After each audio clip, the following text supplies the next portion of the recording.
En Ukraine, nouveau bombardement. Aujourd'hui, 2 roquettes ont touché la gare de Kramatorsk, située dans la région du Donbass, au sud-est de l'Ukraine. Une gare par laquelle des milliers de personnes fuient la guerre chaque jour. Océane Théard avec nous. Bonjour Océane. Bonjour. Que sait-on exactement de ce qui s'est passé ?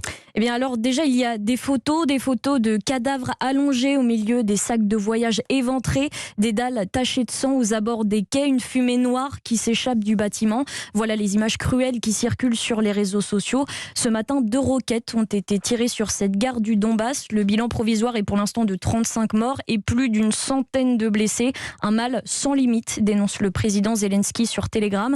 Une attaque meurtrière sur cette gare où se pressaient des centaines de civils depuis le début de la semaine, tous avec l'espoir de fuir l'est du pays à tout prix et de s'éloigner au plus vite d'une offensive russe massive en train de se préparer. Alors Océane, le chef de la diplomatie européenne, Josep Borrell, a condamné fermement cette attaque il y a quelques instants. Il fait d'ailleurs route en ce moment même avec Ursula von der Leyen, la présidente de la Commission européenne. Ils font route vers Kiev. Oui, tout à fait. Ils sont en ce moment à bord d'un train direction la capitale ukrainienne, accompagnés également du Premier ministre slovaque. Ce matin, Ursula von der Leyen a d'ailleurs posté une photo d'elle aux abords d'un wagon peint aux couleurs de l'Ukraine à la gare de Przemyśl au sud-est de la Pologne.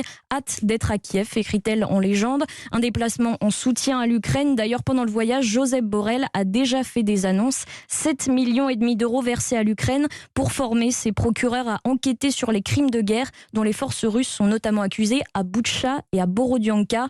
Et au programme de ce déplacement, une visite au président Zelensky et au Premier ministre ukrainien pour discuter, entre autres, intégration de l'Ukraine à l'UE ou encore aide aux réfugiés. Océane Théard, merci beaucoup.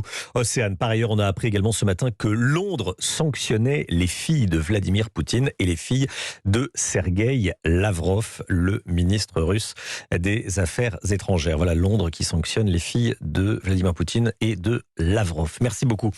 Océane, retour